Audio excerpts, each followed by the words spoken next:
Hey everybody, welcome back to the Sixer Sense podcast. I'm your host Lucas with Chris, and before we get started, we do want to relay some disappointing, I don't know if disappointing is the right word, but saddening news in a way, I guess. Michael, KB, has been a part of our podcast for, I don't know, how many months, Chris? About like 7 or 8 months? It's been a while.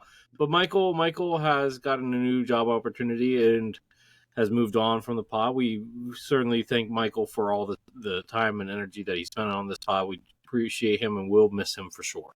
Yeah, shout out to Michael. He did some really great work with us, and we're excited to see where he goes in the future. Yes. But back to the matter at hand, Lucas. Last time... Sorry, go ahead. Nope, Last time... you were going to say it. Last time we did East. Now Today we're doing the West Power Rankings. Should be very fun. Maybe not quite as Sixer-centric, but we'll find a way to tie him in, because that's Well, I mean, yeah, we can, like, each time we rank a team, we can say whether or not the Sixers would beat them in a NBA Finals. Sure, I'm down with that. Yeah, I think that works. We'll talk about Tyrese a little bit at the end as well. Same protocol as last time, Lucas. We're going to kind of make this up on the fly. Argue our points. Yeah, this should be a bit more interesting. I think the West is a slightly more complicated situation than the East this year, if I had to say. Yeah, that's fair. But, you know, like the East, there's a clear number 15th here. Yeah, I was going to say, it honestly might be easier to go 1 through 15 with the West, but we can start at 15 and try our best. Yeah. 15 is the Jazz. I think it's the Jazz. Yeah, it's the Jazz. Yeah. Now, from the Jazz on, it's basically a pick'em, right? There's tiers to this, but it's really just a pick'em. Jazz, look, they're rebuilding. They're trading away all their fun, veteran guys for, guys that aren't going to be helping them win. I mean, they traded for use of Nurkic, which I feel is a trade piece. We talked about that last time with the Celtics, possibly. And then, they just traded for Georges Niang. Shout out Niang. Yeah, minivan back to Utah. Yeah. Where it all started. Where it all started, yep. Utah has said they're not trying to tank this year, and I don't believe them. I just realized Utah has two of the slowest power forwards in the NBA, in Kyle Anderson and Georges Niang. Yeah, that's fun. Slow-mo and minivan. I'm all for it. Hopefully they get to play together. I'm not sure that would actually work, though. I'm pretty sure they're going to trade or waive one, if not both of them. Yeah. Utah plays a really fun style of basketball. They have a really great head coach. I think everyone's excited to see what Ace Bailey and Walter Clayton do this year. They have some really cool young pieces. I'm all over Isaiah Collier. I think they have some pieces there to build around, but Isaiah Collier's an actual point guard, not a combo guard that plays point guard 90% of the NBA. He's an actual point guard. Yeah, he's a pass first guy. And I do want to say that keep an eye on Lowry Markkanen, potential trade bait for a potential contender. We'll see, right? Yeah, I think if he has a better year than he did last year, that he's definitely going to end up on the market by the deadline. For sure. 14. So this is where it gets interesting. Right? It depends on who you're high on, who you're are we predicting good health? Or are we predicting not good health? Because if it's not good health, I think we should use our own discretion there. Obviously Jaren Jackson is going to be out for a minute for the Grizzlies. They no longer have Desmond Bane. That's something we have to take into consideration. Okay, let's nominate. I think there's 2 teams here that you can nominate, possibly 3 that you can nominate for 14, okay? Memphis, as you mentioned. I think New Orleans and the Suns. Yeah.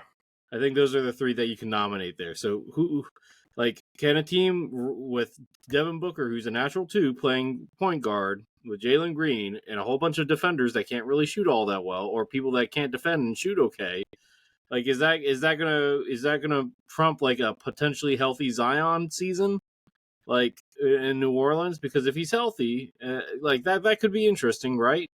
When he's healthy, they win games, or like you said, Memphis, they might be on the rebuild here. I hate to say it, but I think it's the Suns. Yeah. They don't have pieces that fit, right? I'm less worried about the whole point guard thing or whatever. Like I don't think Okay. that's really a But problem. like Jalen Green and Devin Booker, does that work on paper? Uh, I mean, on paper, I just don't like Jalen Green. I don't know if it's like Yeah. doesn't work. It's just is Jalen Green a winning You're player? a second best player on a team fighting for the play-in. Yeah, no, I say he's not. no, Yeah, no, he's not their no. second best player, but like Mark Williams probably is, and he isn't either. He doesn't fit Yeah. that description either. So yeah, I mean, like they're gonna try to win. That's like been their front office's MO This, from the beginning. That's I what mean, Memphis is going to. Every one of those teams are going to try to win. like, Every team besides Utah is trying to win in the all West. 14 of these teams are trying to win, which is the thing. Yeah. Someone's got to get kind of cut out at the end. I mean, Phoenix has been so just discombobulated and just not productive in the way that they've wanted to be for the past couple of years now.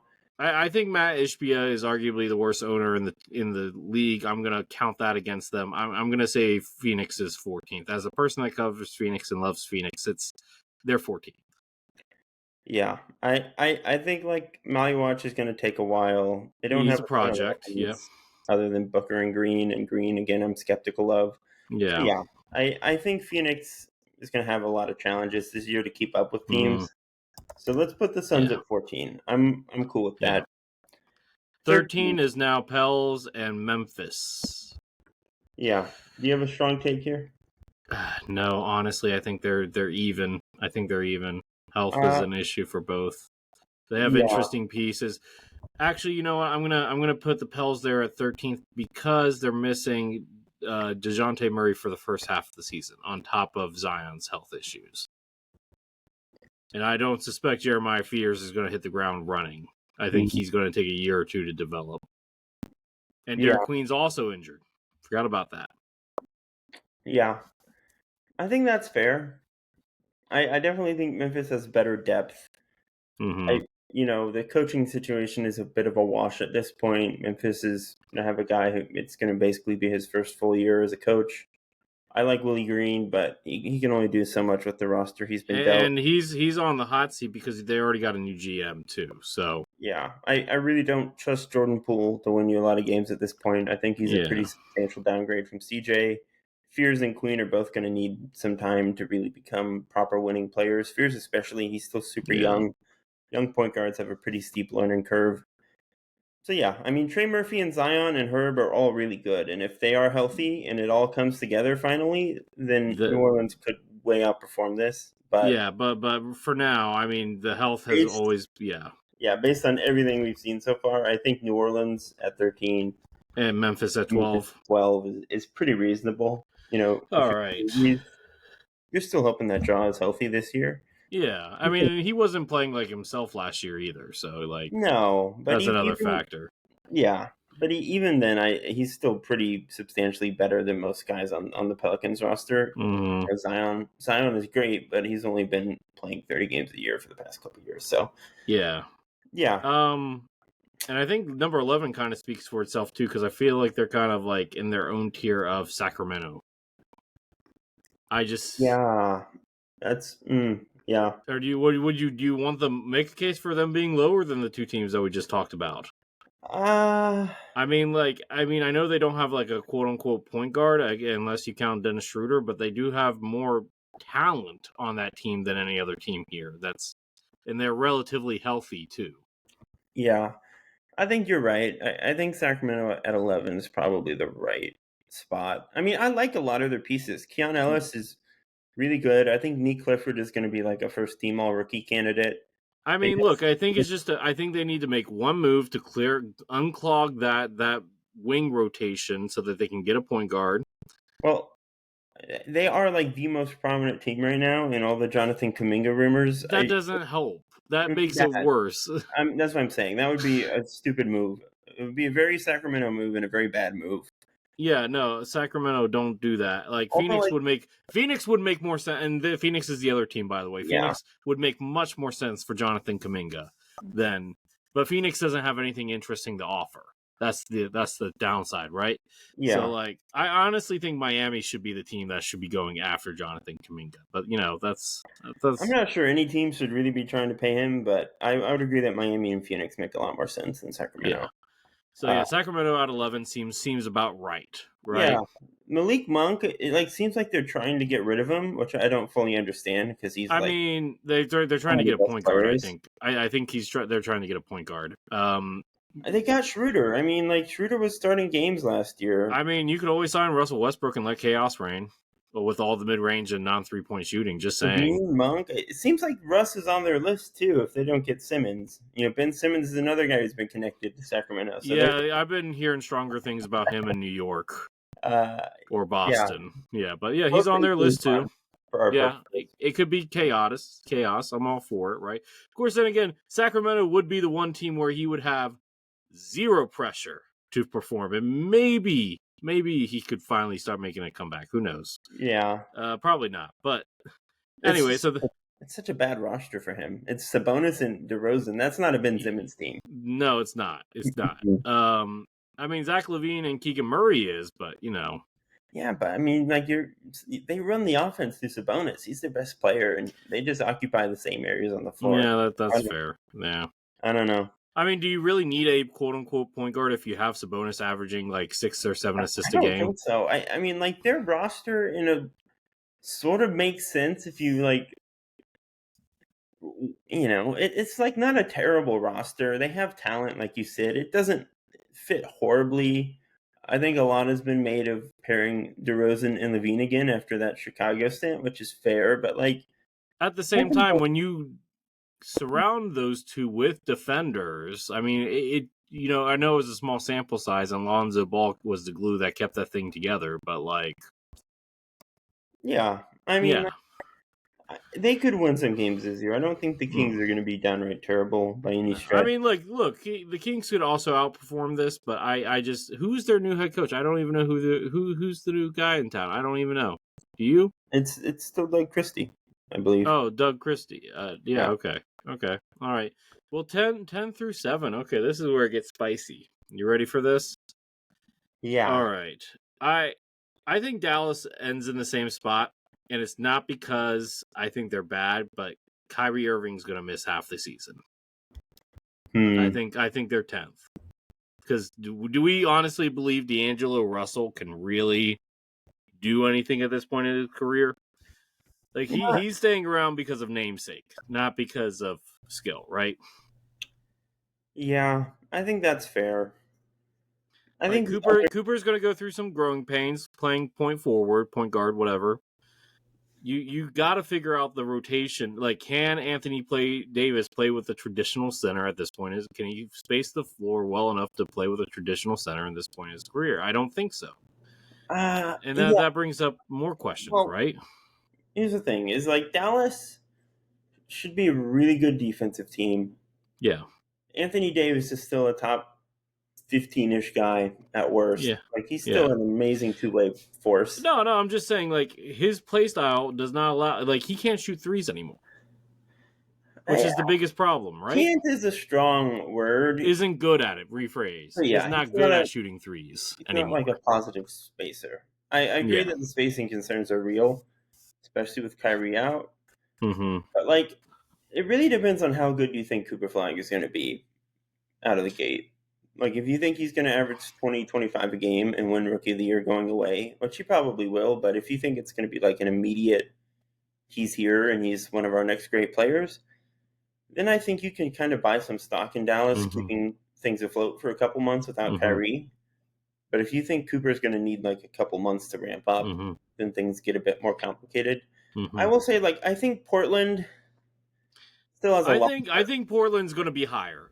I think Portland's going to be higher. I really like what they got. I really don't know if I trust Drew Holiday at this point in his career. I'm not asking Drew to start. I'm not starting Drew Holiday. I am bringing him off the bench at 24 to 28 minutes per game. Well, if you do that, you don't have Simons anymore. I think Scoot still has a long way to go. I think you start Scoot and throw him in the... I mean, look, he's had 2 years to develop. He got another offseason. I trust Scoot. I still have stock in Henderson I do too. Highway. But Sure.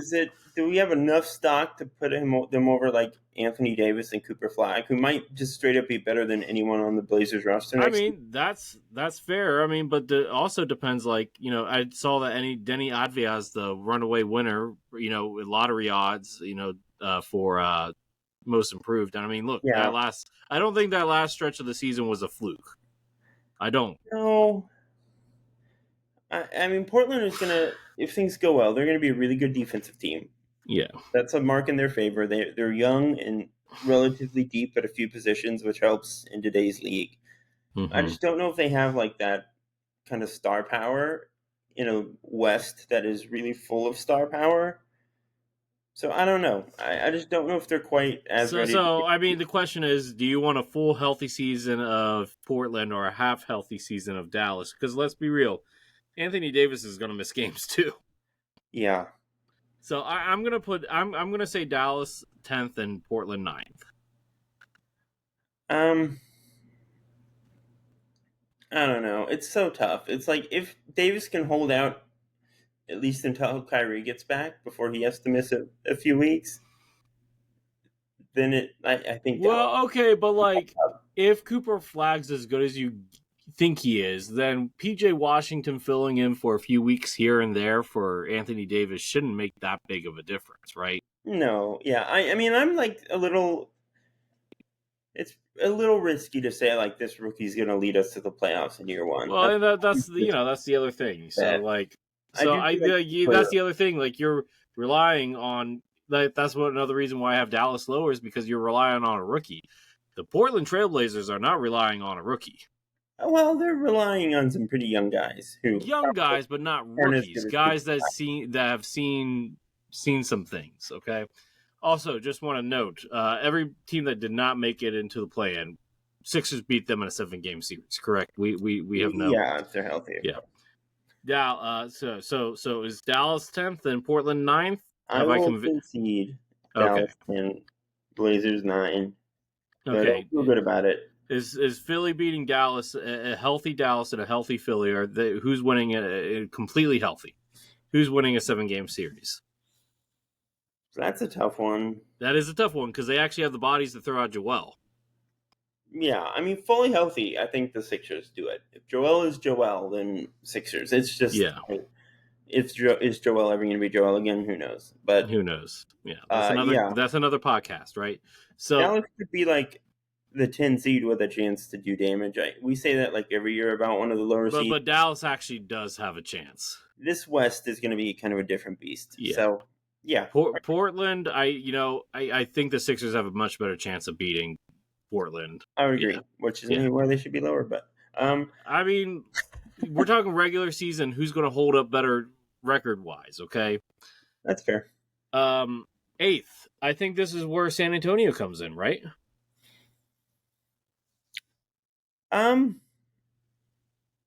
Probably. Like they were what? 13th in the West last year. Asking them to go from 13th to 6th is a little bit too much of a leap. I think, this is a first full season of Wemby and De'Aaron Fox, assuming Wemby stays healthy, which has not been a thing yet. Well, yeah. He got like sick. That he got a blood clot. That's not. Yeah. That's fair. But you get my point. Yeah. I think Spurs at 8 is fair. Again, like they totally could end up much higher than that. They could. Wemby might be like taking that MVP leap any moment now. Fox, he's basically there. Yeah. Whether we agree with the extension or not, Fox is a very good number 2 next to Wemby. Dylan Harper could do some stuff as a rookie. They don't have like the greatest depth, but I think a pretty good. Shout out former Sixers Julian Champagnie for getting an extension this summer. Yeah. I think 8th is good for them. Now this is where it gets really difficult. 7 through 1, basically. 7 through 5. I'm gonna. Yeah. Who do you trust in the regular season? Come on, let's think. Okay, let's name the teams in this tier. Okay, I would say Golden State, Minnesota, Clippers, and Lakers. Fair? Yeah, I think that's okay. good. So who's the most likely to have a long-term injury on that team? I say the Clippers. Yeah. So Clippers 7th? Or do we do Minnesota 7th? Or Golden State? Or Clippers the Lakers? were a 50-win team with some injuries still last year. That's true. But they had Norman Powell, and you replaced I think the Clippers are deeper than those teams too, though. Okay, that's fair. Like Bogey, Batum, Lopez, CP, Chris Dunn. You're right. Okay, I won't put them 7th. All those guys are coming off the bench, right? Like, okay, and they get Beal and Collins, who are upgrades. So I think Golden State's not going to be 7th either because it's a full season of Jimmy and Steph, right? I was going to say maybe like Golden State is older. They haven't really done anything this summer to get better. I know you know their plans. I know their plans. They're going to get Al Horford. They're going to get Seth Curry, and they're going to get Seth Curry moves the needle. The Anthony Melton. That really doesn't move the needle for me that much. Like, well, I mean, you got another year of development for pods too. Yeah, I love Steph, but like Jimmy and have their own injury concerns. Yeah, I think it comes down to Minnesota and Golden State. I think those are the two teams that we got to look at for 7th.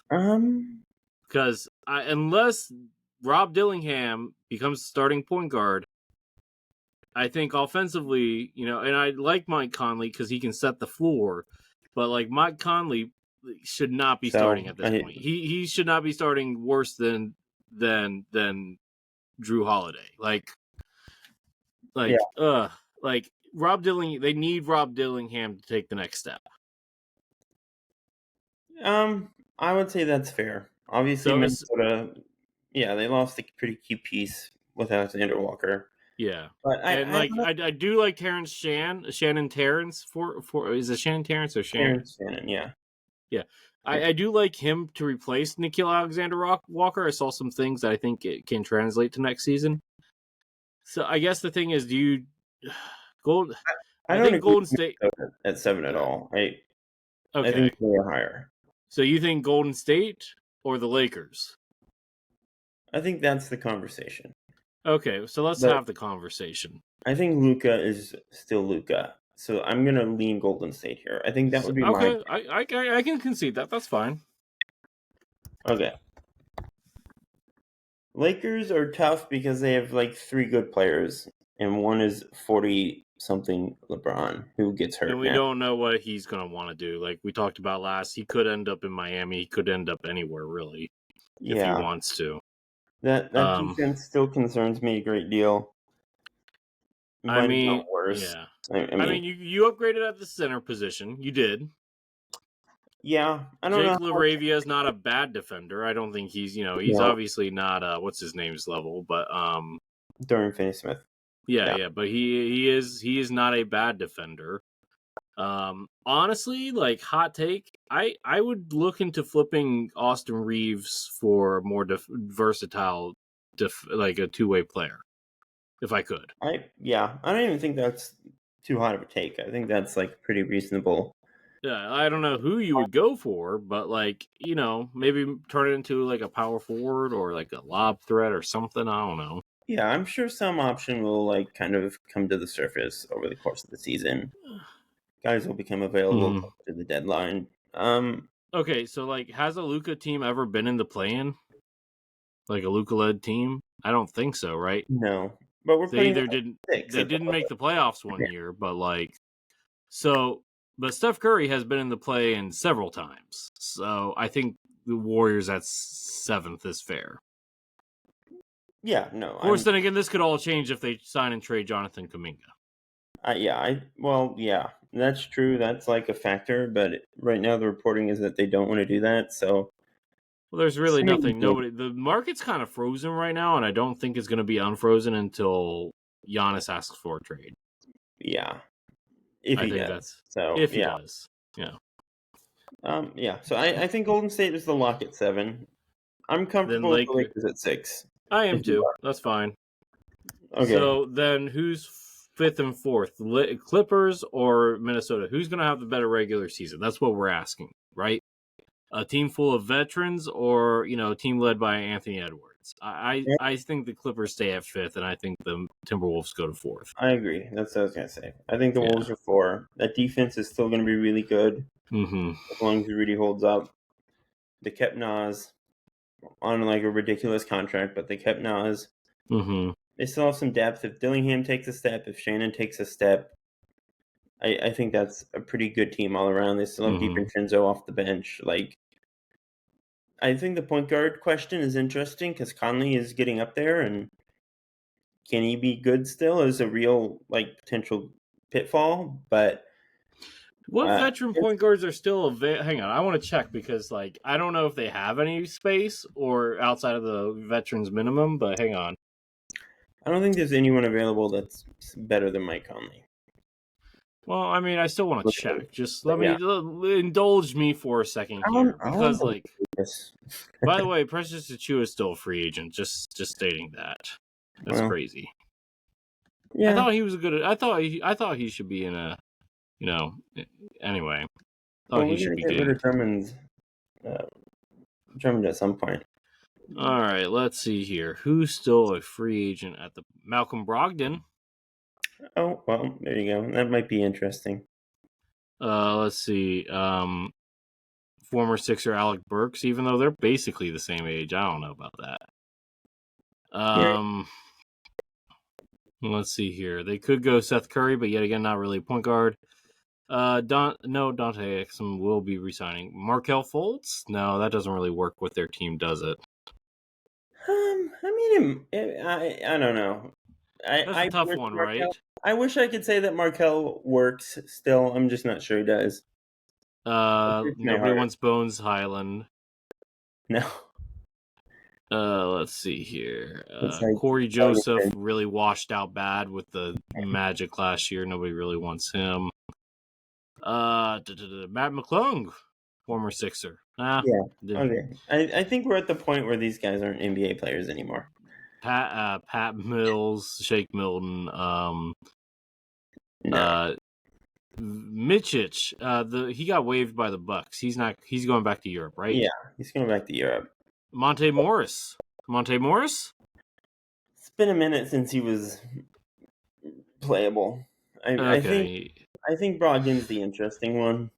You don't want to see, worse shooter than Russell Westbrook, Alfred Payton? I mean, he averaged 6 assists last year, almost 7 assists. He also averaged 3.5 points and 3 rebounds. If they want to throw their 15th roster spot or whatever at Alfred Payton, they're welcome to. Ben Simmons, of course, we talked about him. That would be an interesting. Ben Simmons and Gobert on the same team would be very funny. That would be hilarious. I don't think he really gives them what they need. I think they need a bit more shot making at that position. To be fair. Ty Washington re-signed with the Clippers. Okay, yeah, that's Delon Wright. That's your only other option. Or Russell Westbrook. Option. Yeah. What would you do? Would Russ work there? I think you could make Russ work there, right? There's enough shooting on that team. As much as he would work anywhere else, I guess. It's, there's enough shooting on that team. Yeah, sure. I don't know if Russ works in general, but Minnesota could make it work as much as any other team. Because I don't think he's going back to the Nuggets. Because if he did, he would have by now, right? Yeah, I still think he should, but yeah, probably not. Okay, sorry. I had to. Anyway. No, you're good. All right, so we're putting Minnesota at 4, Clippers at 5. That brings us to the top 3. This is where regular season win totals. Yeah. So part of me thinks that Denver's just gonna semi-coast. Because they've been there before, they've done it before, right? Yeah, I wonder. They're an older team. Yeah, I think the counter is that they might just still be good enough to win a lot of games, and B is that they kind of coasted last year, and it was a problem. They coasted, and they still got 50 wins and was 4th in the West. Yeah, but they were. Here's a good counterpoint. yes, Houston traded for Kevin Durant, but if Durant goes down with injury for any significant amount of time, I mean, Houston was still the 2 seed without him, and they didn't give up much. I mean, they gave up their top scorer from last season, and who's going to create if Durant misses time? Like, who's going to create? I think Houston was a better team without Jalen Green last year on the floor, more often than not. Like, Green was extremely unreliable. But okay. My question is: does Kevin Durant missing time give you more faith that the Nuggets is going to have a better regular season record? If that were the case, absolutely. Okay. But I will say, like, Reed Shepherd is going to come in and fill some of that scoring void, probably. Mm-hmm. Like, they have a lot of young guys who are still getting better. His, line but is... like, the Reed Shepherd barely played last year. Like, they're going to need time to incorporate him into their system. In terms of, like... I mean, he was still around the team. He knows the playbook. And everything. I know he knows the playbook, but I mean just, like, the feel of playing with the other guys. I think he's, like, a really smart player. I don't think he'll need too much It's not time. whether smart, it's a whether of, like, feel. You even if you're playing with a good guy, like, you still have to build chemistry. But I get what you're saying. That's fine. That's the same for every new free agent. Like, same for Durant. But, like... Okay. Yeah, I think Reed will fit in just fine once he's on the floor. So who do you got at? Because I think we can agree OKC is going to be one because they bring in everybody back pretty much.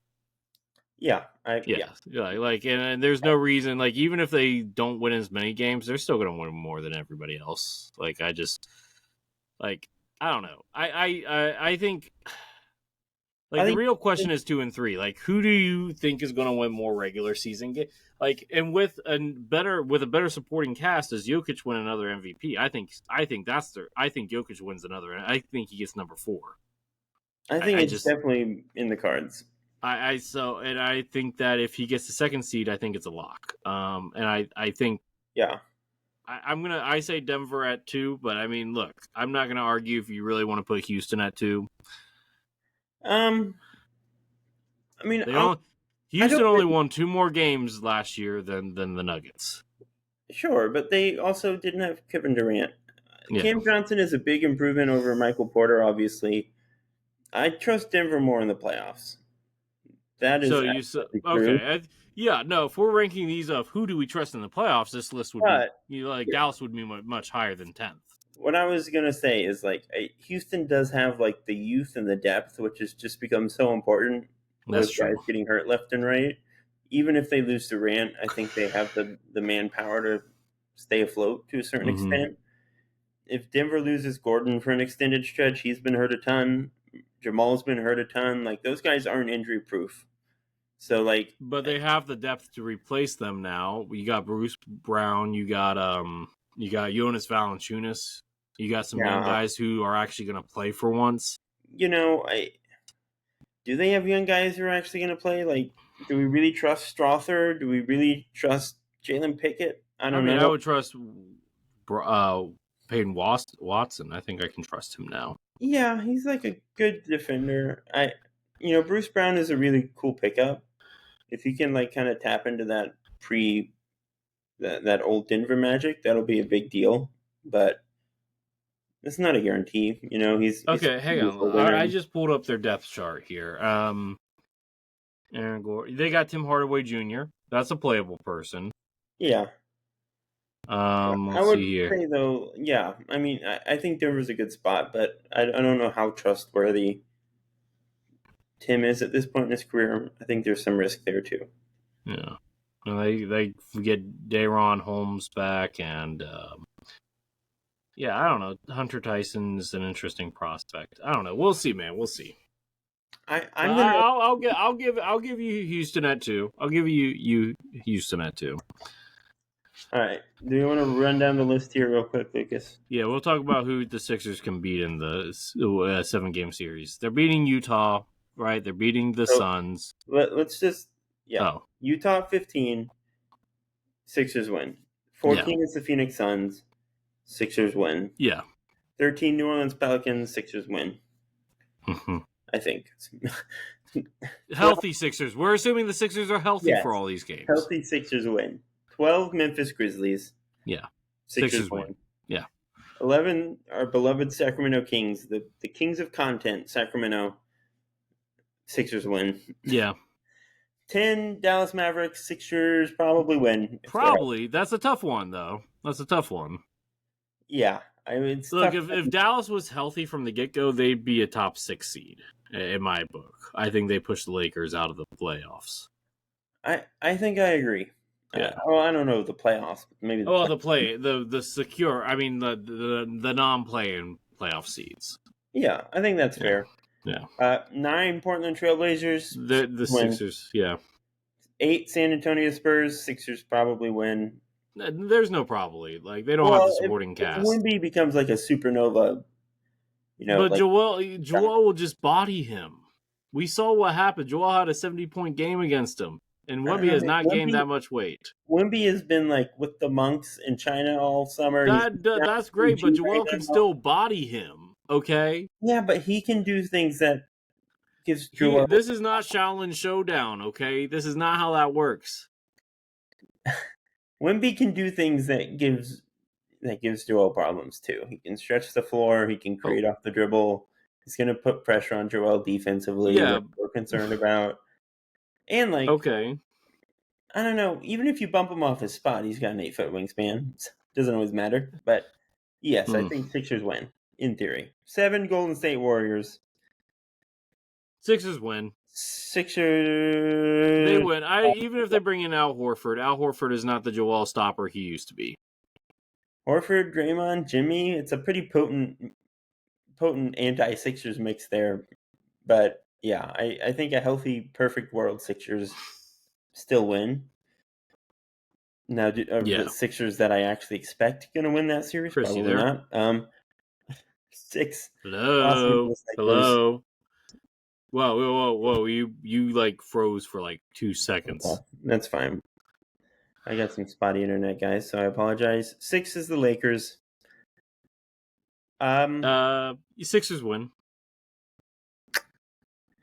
Yeah, I do think like just saying perfect world Sixers almost doesn't really mean much because we're not going to get a perfectly healthy prime Joel. Well, I think it matters after the Lakers. I think it does matter. I mean, look, 5-1, you could argue the Sixers don't win those series. I mean, let's go to the Clippers. They have, I mean, look, you got Zubac and you got Brook Lopez to throw at Joel, and they got good perimeter defense. Like, yeah, you might win that series as long as it doesn't go to. I mean, the Clippers might win that as long as it doesn't go to Game 7, right? So yeah, if Kawhi is healthy, the Clippers have the same issue. But yeah, Clippers, Bulls, Nuggets, Rockets, OKC. I would all project to beat the Sixers in a series. To be frank, yeah, I mean, like Rudy Gobert wouldn't be able to stop Joel, but we would have no answer for Julius Randle. So yeah, and I mean, especially Denver, like Jokic is gonna kick our tails to be. I mean, Joel. I mean, last time Joel played him, I mean, again, like, is Joel going to be that same guy? I don't know, man. One can hope. Anyway, that's fair. But like, yeah, Houston has the bodies to throw at Joel. They got 3 good big bodied centers. OKC, maybe not, but they're gonna make our perimeter players suffer so bad that it won't matter. Yeah. So. Yeah. I think that's fair. Yeah. Okay. Cool. Right. So, real quick, Chris, let's whoosh. Let's whoosh. And I want to, because it's the off season and we don't have much else better to do, we're going to talk about the potential growth spurt of Tyrese Maxey. Pictures going around him talking to Jamal Murray looking taller. That was debunked though. That's him on his what you call it? Bleachers. But there was a picture of him next to LeBron James. Now I will grant you, LeBron James was like semi-slouching over, but there's a lot closer distance between LeBron James and Tyrese Maxey in that slouch than there should be if Maxey's only 6'2". Yeah. So let me ask you, is it real? And if so, what does that mean for the Sixers? I mean, look, I have not been next to Tyrese with a measuring stick yet, so I cannot confirm nor deny if it's real. I know, like, Maxey tweeted about it on his account, like, after a workout video of him where he does look fairly tall relative to what he has been in the past. I doubt he's more than like 6'3" or 6'4". You know what I mean? Like, I mean, if he's 6'4", 6'5", I think that makes a big difference versus 6'2", like he's listed, 6'3". yeah, I mean, like he was pretty ripped last year. Like his strength has gone up considerably since he was a rookie. The defense was way better. If he adds a couple of inches, that's like the cherry on top, and maybe you can talk yourself into him becoming a pretty Well, sensible defender. not just that. You can talk yourself into a starting lineup that includes Jared McCain without having to worry too much about defense. And look, I know you're not in the Jared McCain starting group. I'm I not am. in the group. I just don't think it's going to happen in game one. Do you think it's going to happen at all this season, like as a permanent fixture? I think if Jared plays up to his potential, it will happen eventually because I think he's going to be good. I just will say that whenever Maxey's talked about Jared, it's making it sound like he's treating him in the same sphere as Joel and Paul George. I don't like disagree with that long term, especially if like we've only seen him for 20 games, so we need to like pump the brakes a little bit. But like, don't be that guy. Don't be the realist here. Let's just have fun with this. Let's if have he fun. delivers on the promise of what he showed in those 20 games, he just belongs in that conversation on some level. Especially with Paul George and Joel where they're at, trending down. But yeah, I mean, like Edgecombe complicates things because I mean, you can start technically if Maxey's 6'5", Edgecombe's 6'5", 6'6", you could theoretically start all three. I think Edgecombe is more in the 6'4", 6'5" vein with Tyrese. But well, he's 19 years old. Let him grow some, okay? People grow. Sure, and he's also like an incredibly strong athlete already. And I mean, look, the Pacers got to NBA Finals with like a 6'3", 6'4", and 6'6", 6'5" guy as their starting wings. I don't disagree. I think they can play together and be a winning team. But I'm just saying they're going to pay Quentin Grimes money, and he's going to start. Is it going to be a lot? Like, he's holding out, and the longer it takes, the less money they're going to have to feel like they're obligated to pay. Like, at this point, he might take the qualifying offer if it drags out too much longer. And then do you really feel obligated to start a guy who's only going to be here for one season making 8.7? That's an interesting conversation. I do think that changes the dynamics a bit. I still think Quentin Grimes is going to start because he was. I mean, he might. He might. I don't know. I mean, like, you might want to bring VJ along slowly, or you might want to bring, McCain along slowly. I mean, it depends, right? I think one of VJ or McCain will come off the bench. That is, of course, yeah.